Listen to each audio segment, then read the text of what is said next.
Welcome to the Dot2 macro programming course.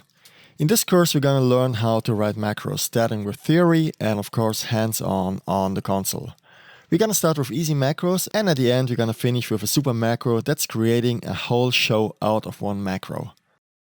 Okay, let's take a look here what the macro is doing. Here is our macro, and this macro is running all the other macros we create during the course. Here we got a totally empty show file. I went here to the external view that we can see. Here's the second button wing, the first button wing, the first fader wing. And as you can see here, the groups are empty, also the presets are empty. And well, what we're gonna do now is we're gonna run the macro. The only thing we got here in this show file at the moment is a patch with a special order of the fixture IDs. Let's run the macro, and it's asking us here which groups are the color groups. That's the thing we're gonna learn in the course. We have to make a few adjustments.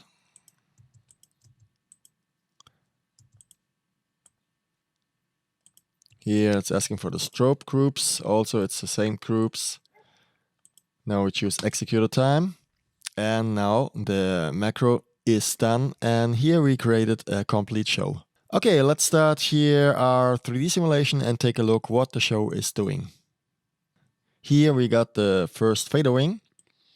On the first executor on the left, there's the front light. And the front light got 3 different color cues with a fade time of 1 second.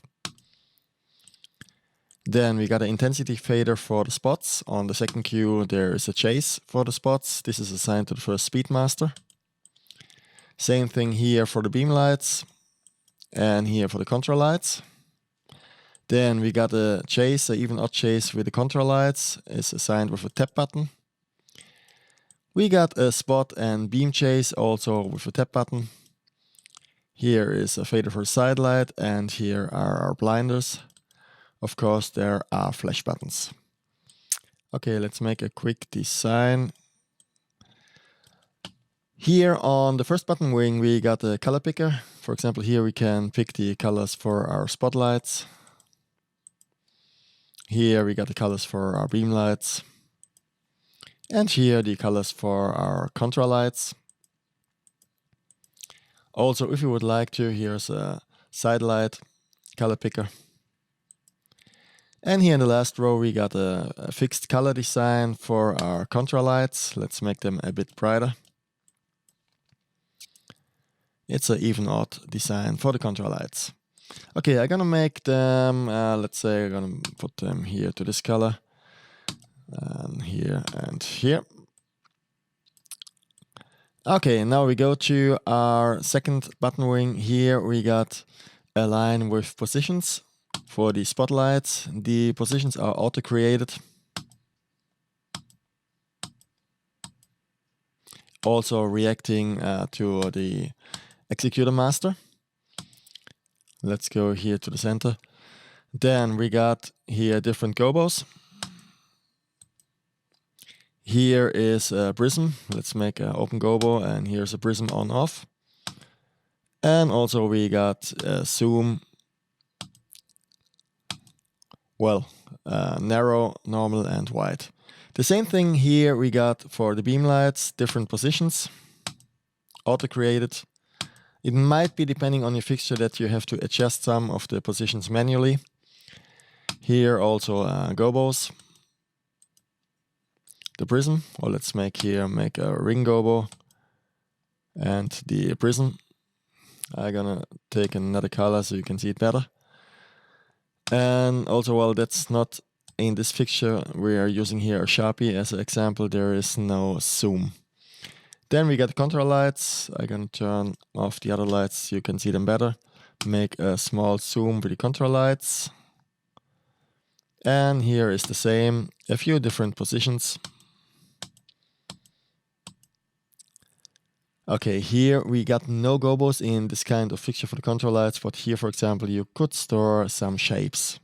Or here, the prism effect, you could store some effects. Okay, let's go back to our first fader wing. What else we got there? I'm gonna make the spot whites. Okay. Here in the first fader wing, make them narrow and turn off this one. We got also some bump buttons. For example, white bump, red bump, green bump, cyan bump, magenta bump. Here's a strobe. It's still not adjusted. Here we got 3 effects for spotlights. It's a circle effect, a pan effect, and a tilt effect. Same thing for our beam lights. Here we got a circle effect, a pan effect, and a tilt effect. And for the control lights, we only got here a pan effect and a tilt effect. And finally, we got a reset button that is resetting all our settings. Let's change something. If we hit the reset button, it's going back to a predefined design. Everything is just made by one macro, and later what we have to do is assigning 4 presets for the gobos and 2 presets for the prism manually. And it's creating this show file out of the macro.